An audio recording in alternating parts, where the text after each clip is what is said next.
Water is very important for the survivability of any biological system. About 75% of the human body is water. The water is present on the surface of the earth in various forms, but each and every water that is available on earth cannot be consumed. Therefore, we have a term called potable water. Today, we are here to learn about the test for the potability of the water. Potable water in general term is known as drinking water. That means the water which is safe for drinking and that can be consumed by human or by any animals. So this potable water can be naturally potable. That means the water which is coming out from the springs. Now that water is not polluted or not contaminated by any means. So such potable water is called naturally potable water. However, for the water to make it potable so that it can be consumed safely by the humans, we have devised many tests to test the potability of the water. There are certain microorganisms that is present in water, and those microorganisms indicate whether the water is potable or non-potable. Now these microorganisms can be coming from various sources. They can be present in the human fecal matter, and when the human fecal matter is contaminating the water, and therefore you have the presence of certain microorganisms. Now such microorganisms which indicate the contamination of the water are known as indicator microorganism. Or in other way, we can say that indicator microorganisms are non-pathogenic, and the presence of these microorganisms indicate the presence of the pathogenic microorganisms. There are certain criteria to be an indicator microorganism. The first criteria is it should be useful for all types of water. That means the water which is coming out as drinking water, wastewater, recreational water or seawater, because we are going to analyze different water samples and we don't know whether the water is contaminated or not. So it should be useful for all types of water. The second criteria is it should be present when the enteric pathogens is present, and it should be absent when the enteric pathogens are absent, and that is why it is an indicator. The third criteria says it should survive longer in the environment in comparison to the toughest enteric pathogen. And the fourth criteria is it should not grow in water. The fifth criteria says that detection protocol for the analysis of these particular indicator organisms should be much inexpensive and should be much easier to perform. The sixth is density of indicator microorganisms should correlate with the degree of the contamination. That means if I find a number of microorganisms, say 100, I should be able to correlate it with the amount of contamination that is present in the water. And the seventh criteria says it should be a member of the normal intestinal microflora of the warm-blooded animal. So we can come to know that the water is contaminated by the feces of the warm-blooded animal or not. Ma'am, why the organisms should not grow in water? Now, if the water is contaminated by an enteric pathogen, that means it is coming out from the gastrointestinal tract. Now, if the gastrointestinal tract is the habitat of that microorganism, it should not be able to grow in water. That is why we call it an indicator microorganism, and a very common example is E. coli, which is present in the gastrointestinal tract of the human but should not grow in water. The different types are total coliforms, fecal coliform, fecal streptococci, anaerobic bacteria and bacteriophages. Now let us learn about the experiments or the detection methods which help us to find out whether the water is potable, that means safe for drinking or not. We can test any water sample, whether it's a recreational water, that is the water which is coming out from the swimming pool or from any other lakes, or it can be a drinking water, it can be a sea water. So any water sample can be analyzed with the help of three important tests, and they are categorized as the presumptive test, confirmed test and completed test. Now presumptive test means the test which can help you in the probable presence of the pathogen or the indicator organism. And the most important presumptive test that we perform for the analysis of the water sample is MPN, most probable number test. This MPN test can be performed based on the theory of probabilities. When something is based on the theory of probabilities, you have certain assumptions, and the assumptions that are being considered for this MPN test are as follows. Number one, the organisms are randomly and evenly distributed throughout the sample. That means the MPN test does not take the organism as a cluster. So the organism exists as a single cell. They should not be present in clusters, or they should not be present in the chains. And therefore we say the organism exists as single entity and they do not repel each other. So this is the assumption which is being considered. The third assumption taken care of is the proper growth medium, the temperature and the incubation conditions that has been selected. That means we give the proper environmental conditions which are favorable for the growth of the microorganisms, and therefore we can go in for the MPN test. The fourth assumption says the population does not contain the viable sublethally injured organisms that are incapable of growth in the culture medium used. So these are the four basic assumptions, because the MPN test is based on the theory of probability and we get the result on the basis of Poisson's distribution. Ma'am, why are we assuming that the bacteria presents only in single entities? Now, MPN is based on the theory of probability. The theory of probability considers each and every entity as a single individual organism. It does not take into consideration the microorganisms or anything like that. And therefore, the microorganisms are considered as single entity only, not in clusters, because it's the theory of probability.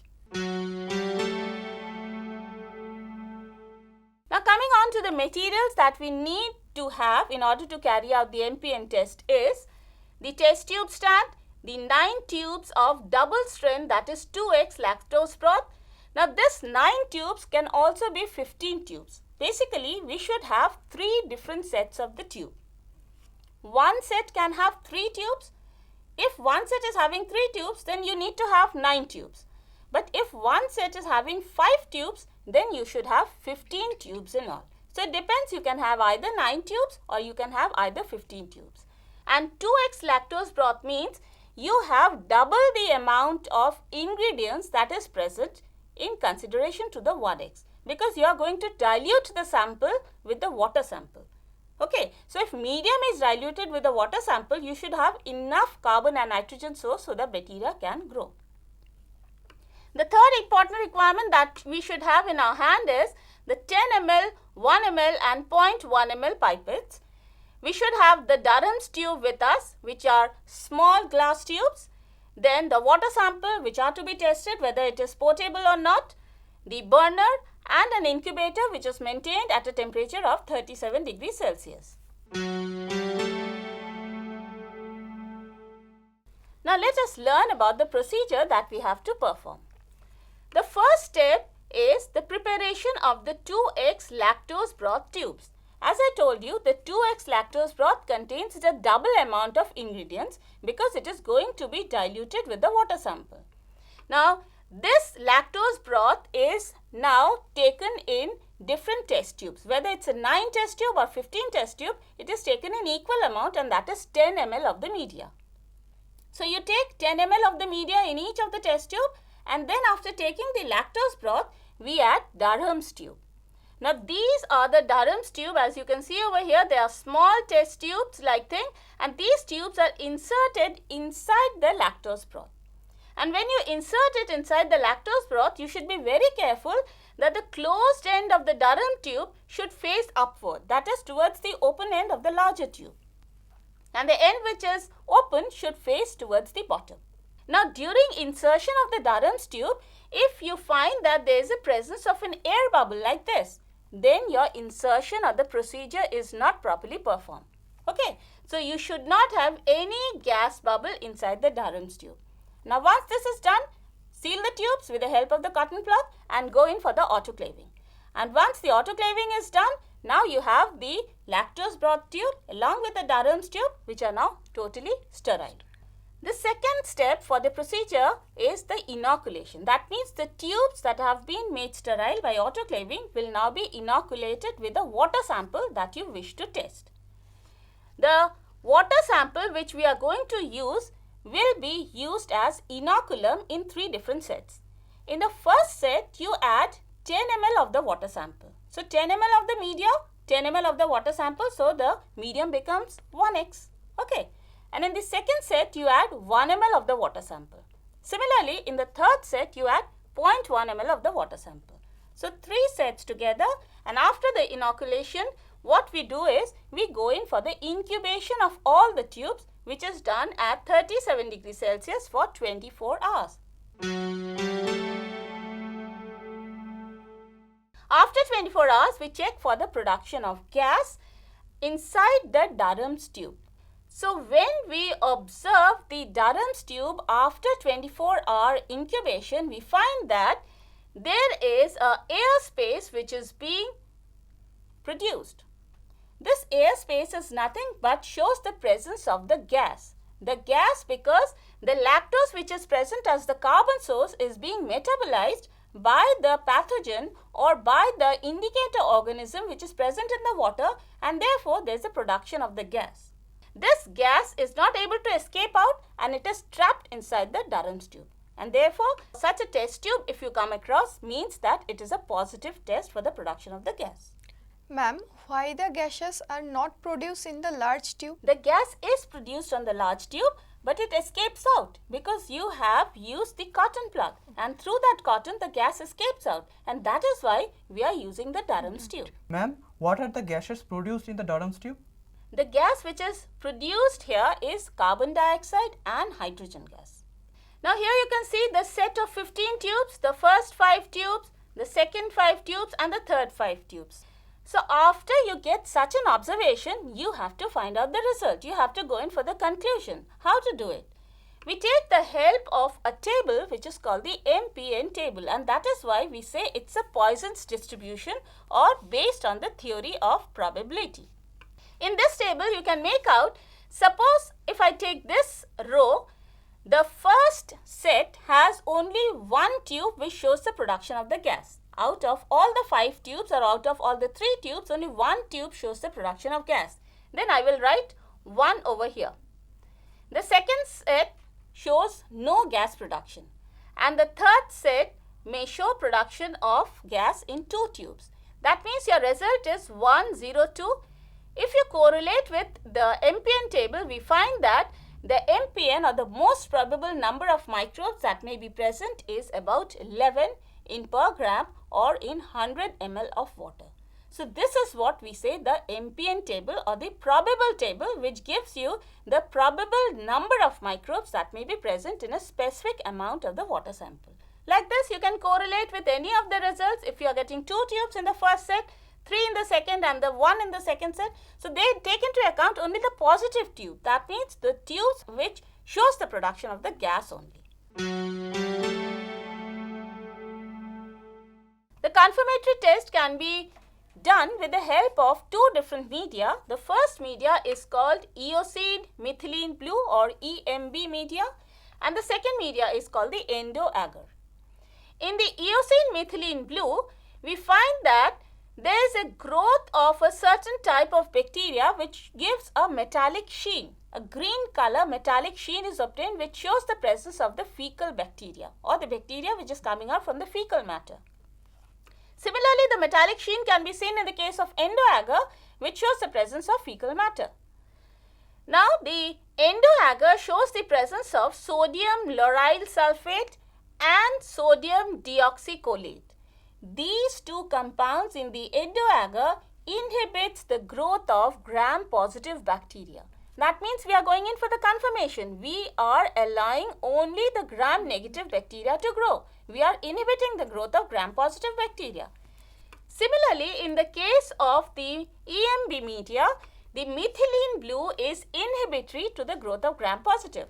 and therefore you have growth of only gram-negative bacteria, and the metallic sheen gives you a very clear indication of the fecal contamination, whereas if the metallic sheen is absent, you have creamish white colonies, which shows that you have non-fecal contamination of the water sample. So this is your confirmatory test. After confirmatory test, we go in for the completed test. That means we are going to complete the test and make a conclusion that yes, the water sample is contaminated or the water sample is not contaminated and therefore suitable for potability. Now, in this case, for the completed test, we inoculate the one that is grown or which has shown the metallic sheen in the two media, in nutrient agar slants and in the lactose broth. The lactose broth after the incubation time of 24 hours again shows the production of gas. That means you have completed the test, you are assured that it's a enteric bacteria, it's an indicator organism. And in the nutrient agar slant, we after inoculation and after incubation of 24 hours, we go in for the gram staining, and after gram staining you are able to see the gram negative character. That means it is a totally enteric pathogen or a member of Enterobacteriaceae. Now let us learn about another test which is called IMViC test. Now IMViC is an acronym which takes into account 4 different tests. I stands for indole test, M stands for methyl red test, VI stands for VP or Voges-Prosker test, and C stands for citrate test. Now why do we perform these tests? These are again the tests to identify or characterize the microorganisms that is present in water sample. So these tests basically help us to differentiate different members of the Enterobacteriaceae family.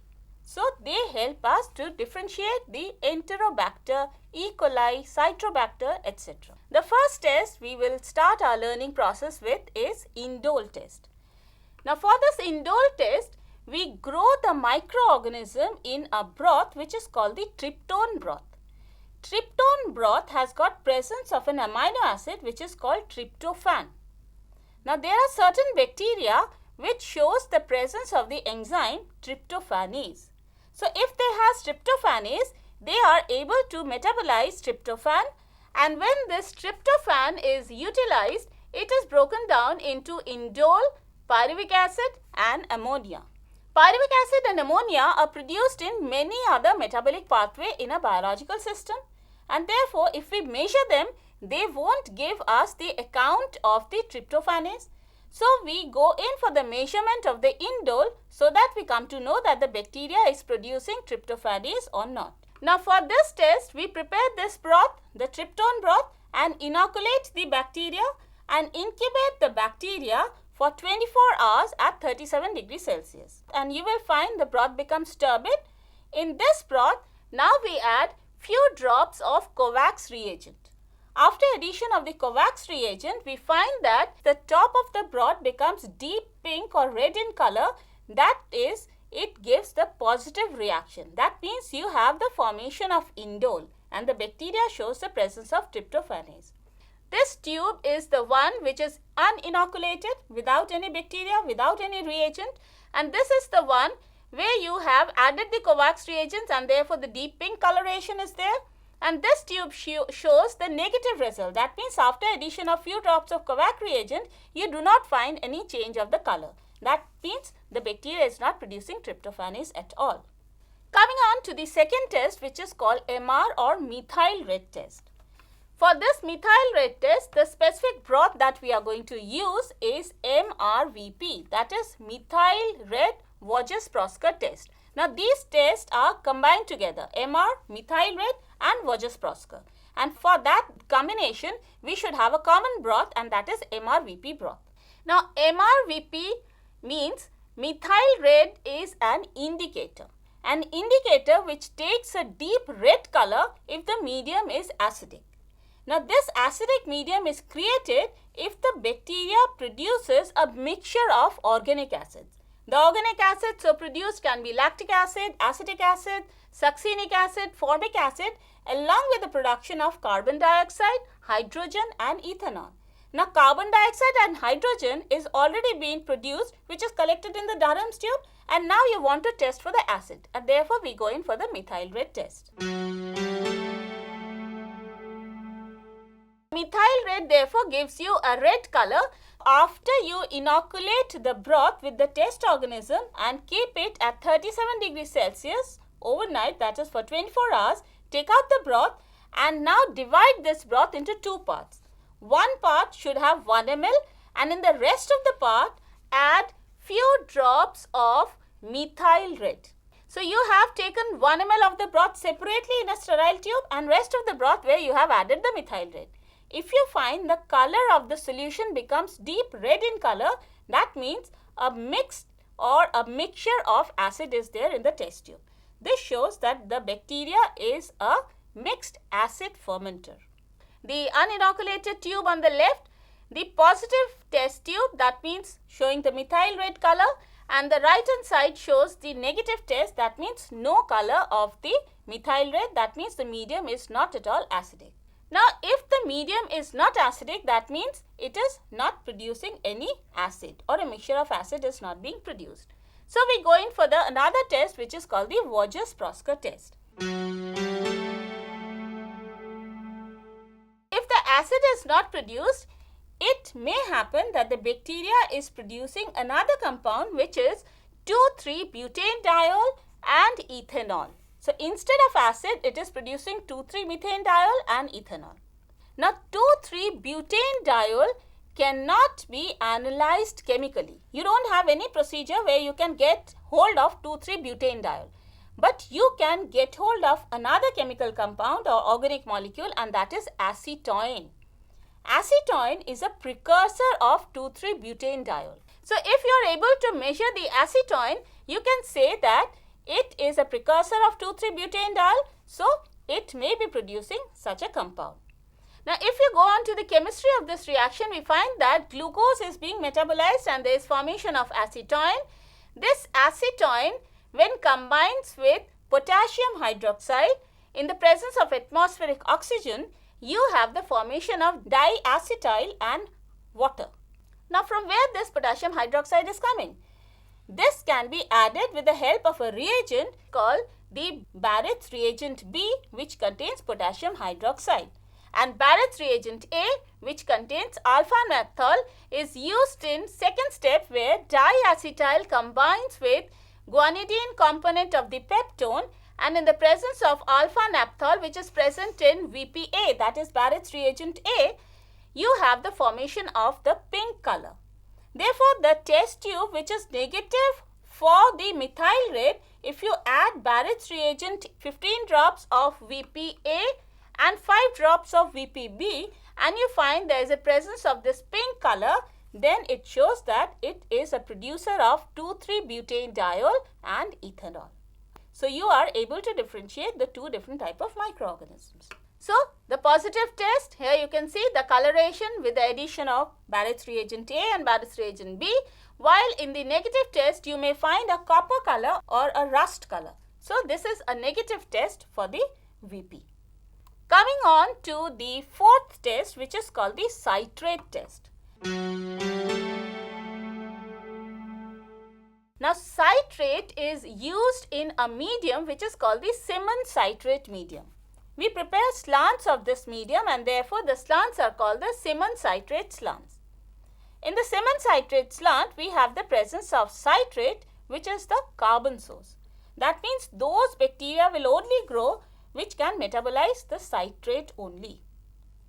Citrate can be metabolized with the help of two different enzymes. One is citrate permease and the other one is citrase. Citrate permease is the enzyme which helps in translocation of the citrate which is present in the media inside the cell.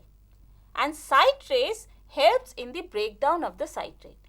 So, if any bacteria shows the presence of these two enzymes, it will be able to translocate the citrate and then metabolize the citrate. However, absence of any one enzyme will not help the bacteria to metabolize citrate. So, in this media, we have a pH indicator which is bromothymol blue.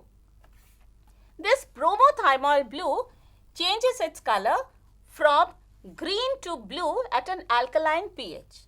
So the reaction, if we go on to the biochemistry, we find that citrate is converted to oxaloacetate. This oxaloacetate and acetate that is being formed can be converted to pyruvate and carbon dioxide. The carbon dioxide which is formed escapes out in the media, and in the media you have presence of this sodium to which the carbon dioxide reacts, and you have the formation of sodium carbonate. Now this sodium carbonate so formed makes the surrounding media alkaline. This bromothymol blue changes its color from green to blue at an alkaline pH, and therefore this shows that the bacteria is able to metabolize citrate.